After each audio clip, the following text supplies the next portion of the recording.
各位朋友们，大家好。世界新地缘政治这个词啊，在金砖联盟大会上被提出之后啊，就不断的出现在我们视野当中。尤其今年呢，是金砖联盟，俄罗斯是东道主，是主持国家。所以说呢，这个词、这个意义、这件事情，大家都在看俄罗斯是怎么推的。本来金砖联盟这个事儿啊，就让大家就看不明白它到底是一个怎么回事。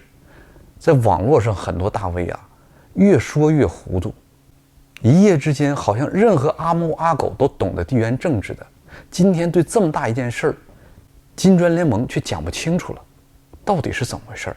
而且这个新地缘政治到底是一个什么样的结构？它一个核心概念是什么？大家怎么一个相处的关系，更是搞不明白了。更是刚刚发生在叙利亚呀，整个叙利亚一夜之间，政权就被武力推翻了，而且他总统直接跑到俄罗斯政治避难。大家都知道，俄罗斯是原叙利亚总统阿萨德的背后最强大的支持者。那发生这么大事，俄罗斯为什么不管呢？并且俄罗斯第一时间承认了反动组织，他们作为新政权也没出任何力，这到底是怎么回事呢？越来越糊涂了。今天呢，我就给大家细细讲一下，普京在他眼里当中，这个世界新地缘政治是个什么样的结构，到底是怎么一回事，而且这个金砖联盟啊，它到底推行的是什么？其实呀，并不是我有什么慧眼看明白了，而是在前不久举行的俄罗斯经济论坛，俄罗斯在召唤。这个经济论坛上，普京已经明明白白的把这个葫芦拿出来砸碎了，把这个药拿出来给大家看，讲的已经非常明白了。由于我们在现有的这个地缘政治经济结构框架下呀，已经生活了太久了，思维已经完全被圈住了，甚至普京把它摆出来给大家看，大家都没看明白。所以说啊，今天我就给大家细致的分析一下，给您一个我自己的解读。在这个俄罗斯在召唤这个经济论坛上啊，德国有公司大老板，他对普京提出问题了。提出问题的时候，他用的是英语。这个时候，普京先没回答问题之前呢，就跟他讲说：“哎呀，你为什么讲英语？你不是德国人吗？德国人你要讲德语。”虽然他做了解释，说是因为啊，这个主办方说了没有德语翻译。其实觉得很有意思哦。德语在世界上是有很大一部分国家它是讲德语的，它是一个世界通用语言。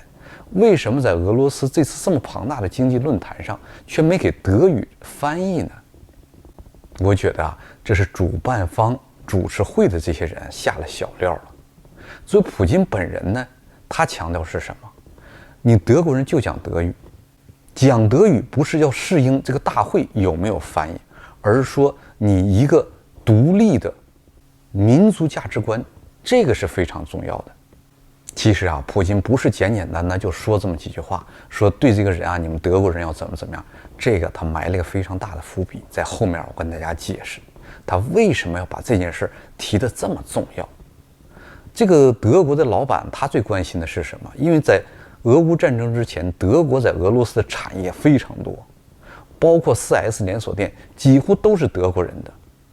结果俄乌战争之后呢，说制裁俄罗斯，在美国的带领下，所有的西方的这些大公司都必须撤离俄罗斯。一夜之间呢，很多大公司都撤离了，包括德国，最主要的都是他们撤离了。撤离之后啊，他们这些产业在俄罗斯很多是变卖的变卖，很多是并购的被并购了，是这个样子。但是呢，他们知道在俄罗斯他们之前占有的市场份额有多大，赚了多少钱。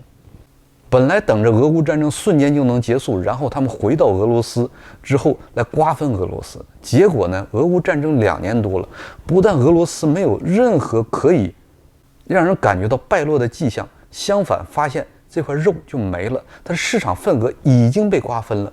现在俄罗斯很多 4S 店啊，由原来的奔驰宝马都挂上中国车牌子的名字了。所以说很多走的这些大公司肠子都悔青了。那他关心的是什么？商人嘛，他关心利益，就是说能不能回来，回来是怎么样。所以说他就跟普京提了这么个问题，说如果我们要回来，可不可以？当然呢，它影射能不能给我们点好处啊，或者对我们有没有什么特殊的压制啊？哎，你把这事儿讲一讲。普京讲得非常明白，走是你自己愿意走的，回来也不是我们请你。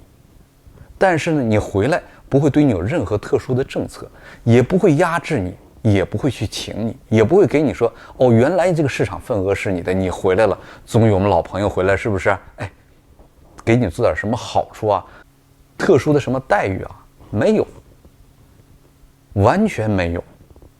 但是呢，你回来是欢迎的，不用担心，不用任何担心，别人什么待遇，你们就是什么待遇。但是有一点不同了，就是说你们的市场没了，你们一夜之间回到解放前，你要重来。假如你看好俄罗斯这个市场的话，你要重打鼓另开张，要重新开店，重新来。现在你们的市场没了，要跟人家去竞争，一个公平的竞争，公平竞争的环境还是有的。在这个混杂问题当中啊，普京已经把他想要给大家表达的核心内容已经做成铺垫了，已经开始了就。接下来我大概讲细细的接着是怎么回事儿。那在这次俄罗斯召唤这个经济论坛上，当然少不了中国人啊，中国企业。你看，在这个论坛的大标题上、大屏幕上，它有3种文字：英文、俄文和中文。这里头呢有好几个中国企业提问，有包括中国国内的企业，有包括企业呢在俄罗斯中国企业已经待了好些年了，有一些成绩了。当然呢，他们提问就是老套路。第一呢，表扬普京，啊，多么光大呀，多么英明啊，怎么样带着我们走出新政策呀，让我们看到美好的未来呀。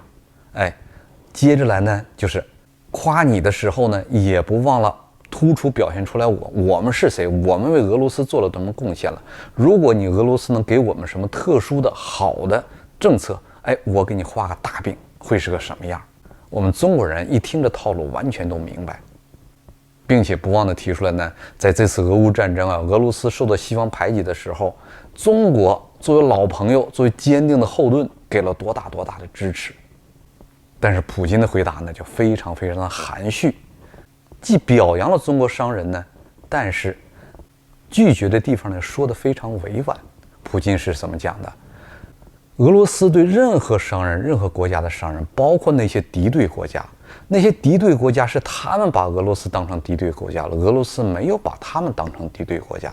所以说呢，你这些商人来我欢迎，走我不留，是这么一个状态。所以说对大家都一样，只要来的都是客，都是朋友，同样对待。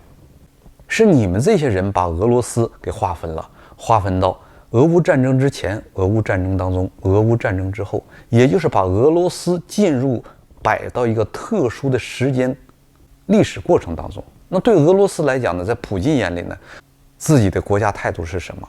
俄罗斯是一往不变的。你战争前和战争期间和战争后是一个样的，出现了困难，俄罗斯自己解决，在政策上不发生任何变化。出现了经济问题，让利嘛，是不是？以前俄罗斯没受到制裁的时候，跟人家是有利必争，现在出现问题了，那我们就让利来解决这个问题，但是政策上、法律上不做任何变动，不做任何改变，在这个地方是坚决不让步的。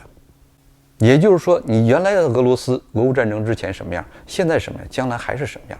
你作为朋友也好，你作为敌人也好，只要你进入到俄罗斯来，都是一视同仁，一样的对待。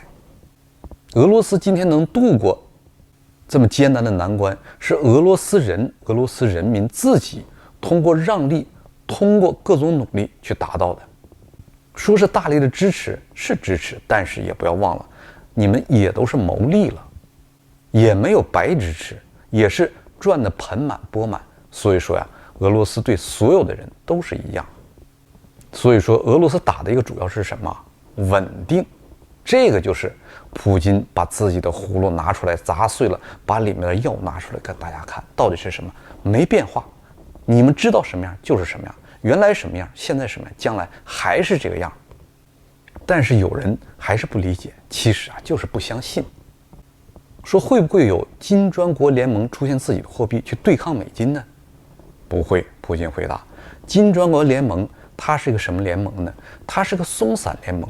储备外汇是多国储备外汇，储备多国的外汇，是这么一种储备方式，不会出现一种单独的货币，就像美金一样做了主要流通货币，而是说出现储每个国家的货币，多国货币。那怎么储呢？用什么方式储？用什么标准去储？问题在这里。那就是说，你要希望别的国家把你的外币、把你的货币拿去作为储备货币，那就需要一个问题，就是说你必须产生让别的国家对你的需求，在这个需求范围之内，这个国家就会储存相当对等量的货币来购买你们国家的东西，是这个样子。这个呢，完全建立在一种自由经济被需要量这个基础上。如果你想让其他国家更多的储存你的货币，是不是？大家都知道什么是货币，它就是欠条嘛。所以拿你的欠条越多越好。拿欠条是什么？它对等，拿了欠条的给你的是东西，是不是？所以说，让别人拿着自己的欠条换了他的东西，这是最好的事，谁都希望，是不是？但是如果你想这么做的话，你就必须让人家能需要你，是不是？你变得被人家需要，这才可以，而绝不是武力，是自由的。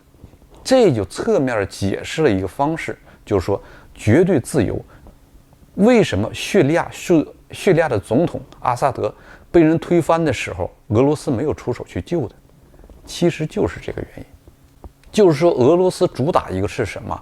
自由、自主、自立，而不是用武力去推行。这里啊，就说件事儿，是什么？大家就想一想，这里就跟大家说件事儿是什么？大家记不记得中国90年代经济腾飞的时候，为什么那么多外资到中国去投资啊？其实就是很简单，中国地这么大，人这么多，是不是？它经济没发展起来，就是一个原因，就是政治束缚。假如把政治束缚这个铁锁、这个枷锁打开之后，它经济的腾飞那是必然的，改变不了的一个事实。所以说啊，在中国政治给经济打开枷锁的时候，那么多外资去投资了。也就是说，当有红利、大的红利的存在的情况下，这种大家眼睁睁能看到赚钱的地方，你根本就不需要任何武力，不需要什么花招，你自然而然钱就都会去。只有政治上受到束缚的时候，才不会得到发展，是这个样子。那今天世界的哪些地区具备了这种基本的特性呢？那就是南亚和非洲。南亚和非洲啊，其实它就被今天的地缘政治和经济框架完全给锁住了，给束缚住了，束缚了它的经济发展，它的人口基数和它自然资源都已经具备了这个条件。怎么束缚的？举个非常简单的例子，尼日尔国家，它在不久之前把法国赶出去了，因为它原来啊就属于相当于一个法国的殖民地一样。尼日尔拥有世界上非常非常大的油矿石的矿藏，在尼日尔购买油矿的时候花多少钱呢？花$11一磅来购买尼日尔的油矿。这个时候啊，世界公开的标准价格是多少呢？$211，直接差了$200。在这种情况下，用这种方式就压制着尼日尔这国家，自己守着一个金饭碗，他就得要饭吃。因为法国的军事基地就在那里，整个尼日尔这个国家的它的政府就是一个傀儡政府，扶植上的就是一个傀儡腐败的这么一个政府，他一上来就反着自己人民的，他就是腐败，他知道他拿了人家钱要办事儿，他办事的过程当中肯定不受老百姓欢迎，那万一没有了这个外面力量支持，老百姓肯定是把他千刀万剐，喝的血吃的肉，就形成了这么一个非常畸形的这么一个关系。所以说在这个政府情况下，你看着它好像是一个独立政府，其实根本不是。他通过军事政变，老百姓上来之后掌握了自己的政权之后，直接就把法国人请走了。请走了之后，那这$211一磅的油矿的价格，他们就可以享受。其实不光这样，乌克兰也是啊。乌克兰今天战争还没有结束呢，乌克兰的土地大部分土地都已经被国际大公司收购购买了。在前几天啊，索罗斯他的儿子，索罗斯这个白手套啊，他儿子就公开讲话，就要求乌克兰政府，你不要再给乌克兰这个人土葬，尤其你们现在战争死那么多人，土葬了这么多地方，占有了我们的土地，我们将来怎么办？听着多可笑，也多可恨，也多可悲呀！乌克兰人在自己的土地上死了，连土葬的地方都没有。这个索罗斯儿子呢，建议他们火化，因为实质上这些土地的实质的，他真正现在的老板，他的主人已经不是乌克兰了，也不是乌克兰政府，也不是乌克兰人民，而是这些国际大公司都已经卖出去了，走的都是一个套路，都是一个版本，就是扶植上了这些傀儡政府，用武力在控制这个国家，然后就享有这个国家的所有的资源，就像尼日尔一样，给你$11一磅，让你只够一个喘气儿存在，能有一口饭吃，做奴隶就可以了。大家想想，如果要打破这种束缚的情况下，非洲和南亚它是不是经济会腾飞呢？它一定会经济腾飞的。这个就是金砖联盟它的核心概念，平等独立。这就是在前面为什么普京要这个德国老板啊，你一定要讲德语，就是说你独立自主这个概念要注入到你的骨子里，要注入到你的基因里面，这样你才能谈经济。如果你不独立的话，就更谈不上什么平等相处，那就没法跟你做生意。金砖联盟它建立就是这个基础上，不管你是谁，不管你的基础是谁，我就平等对待你。但是你的基础你是要独立的，你的思想独立，你的经济独立，你的人格独立，这是必须的。这也是在我看来啊，为什么阿萨德被撵下台的时候，俄罗斯袖手旁观不管？俄罗斯能不想管吗？俄罗斯在叙利亚投资啊，人力物力多少啊？而且那有2个俄罗斯的军事基地啊，一个是海军的军事基地，一个是空军的军事基地。而且这2个军事基地是俄罗斯通往非洲必不可少的非常重要的一个军事基地。如果没有这个军事基地的情况下，俄罗斯的飞机飞往非洲啊，它就得选地方在其他国家加油。如果有这个军事基地的存在在叙利亚，俄罗斯的飞机直接可以在自己的军事基地降落之后加油，接着飞往非洲。所以说啊，这个叙利亚的军事基地对俄罗斯是非常非常重要的。即使这种情况下，俄罗斯也没有出手去管阿萨德，也没有出手去救阿萨德。俄罗斯有没有这个能力呢？在我看来，绝对是有，因为俄罗斯在叙利亚的驻军有7000驻军，潜艇、军舰、飞机在那里都有。既然有飞机的情况下，它一定有地对空防空导弹设施。所以说，阻止当时以色列啊、美军的轰炸呀，它绝对是有能力的。他为什么没做这件事儿呢？其实在我看来，还有一个主要原因是什么？就是说，俄罗斯你金砖联盟当中主打的这个独立，就是说你不去干预其他国的内政，只要是人家的政权，只要是人家老百姓决定，你就不应该去动。就是你再想动，你也得守规矩。那是不是可以这么认为，叙利亚政权是老百姓想的呢？是老百姓这么需求，老百姓这么认为就应该这样呢？在我看来就是。为什么？因为整个过程当中啊，没有政府军当中一个人出来进行反对的，没有一个人进行抵抗的，整个政府军就没交战，直接就是退了。如果说阿萨德这个政权确实贪污腐败，让老百姓不喜欢，我相信，而且我也承认这一点。但是说一支军队都没有，任何人都没有抵抗，那我就不相信了。这绝对就是真正大部分老百姓想的。如果不是大部分老百姓这么想的事儿的话，绝对不会发生这种事情。那既然是老百姓想的话，那俄罗斯就不参与。你再难受，你也得守规矩。所以说，在长远的大的这个新提出这个世界地缘政治这个概念基础下，金砖联盟这个概念基础下，俄罗斯你再难受，你得忍着。如果作为一个东道主来讲，你今天你都不守规矩，是不是你要开个例外的话，那谈什么新的地缘政治啊，那都是空中楼阁，没有任何可能性，没有任何实施的基础。那大家就会说了，那南亚和非洲它他是自己不想独立吗？他是没能力独立呀，是不是？他是被压榨的，他是被压制着，从经济到军事，他是被压制着。那被压制着，他自己能翻身吗？其实啊，在我看来，这里有两个关键点。第一呢，这么做是符合人性的，而且符合普世价值观的，就是这种平等独立的相处法则。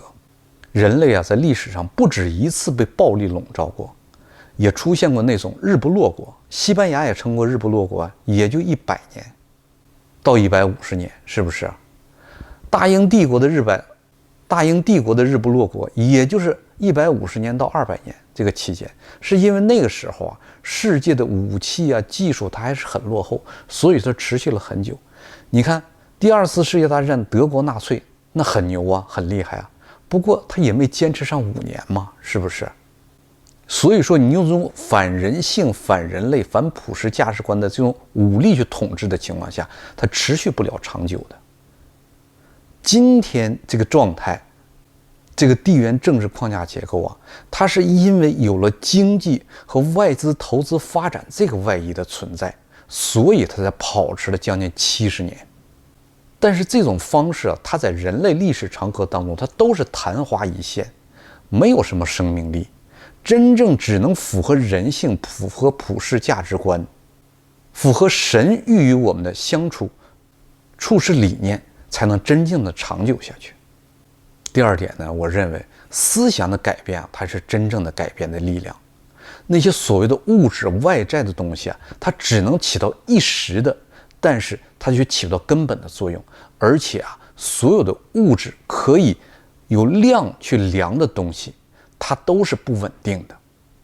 我们回想一下，印度的甘地把英国殖民撵走了，他有钱吗？他有武力吗？没有，是不是啊？强大的苏联解体了，有任何国家武力来支持吗？也没有。是苏联、俄罗斯老百姓他的思想认识到不能再这样下去了，人民思想认识到要改变了，真正思想提高这个高度了，这个时候发生了转变，那是真正历史的洪流，谁也阻挡不了。更何况今天历史发展到这一段了，是不是？信息啊、物流啊、金融啊，它都是非常瞬间就能达到的。更何况，如果你要独立的话，你可以选择像金砖联盟这样的组织，只要你选择它，承认它的理念价值观，是不是平等独立，他就跟你平等去做生意，他不看你原来的起点有多低，他跟你一个平等的互相的一个做生意的条件。那在这种情况下，你还怕你没有力量起不来吗？肯定会起来的，是不是？你就像尼日尔，他有可能刚起来的时候，老百姓觉得，哎呀，这以后我们怎么办？能不能抵抗得住啊？但是谁心里都知道，原来$11，现在变成$211，那还愁明天的日子不好过吗？当然好过，都能过得去，而且很快就会过得去。所以说呀，人们的思想认识到，老百姓自己想改变，这才是真正的关键。你再有个金砖联盟，后面这么多国家想跟你平等做生意，那肯定瞬间就会改变。但是这样的路就一定会成功吗？任何一件事情，任何一条路，它都有2种结果，有可能成功，有可能失败。但是呢，我认为，如果这种联盟、这种价值观、这种处事方式，如果真正要失败的话，我觉得那唯一的理由是什么？那就是神认为我们今天的人不配拥有明天，不配拥有一个平等独立的互相之间相处的一个世界地缘政治这么一个大家庭，我们不配拥有这样的未来。我觉得这是唯一的解释。但是我觉得今天的人类啊，确实在分类。分类在什么？糊涂的更糊涂，更愿意自我麻醉；清醒的人呢，他更清醒，用自己心底的善恶标准去做出今天真正正确的抉择。谢谢大家，我们下次再见。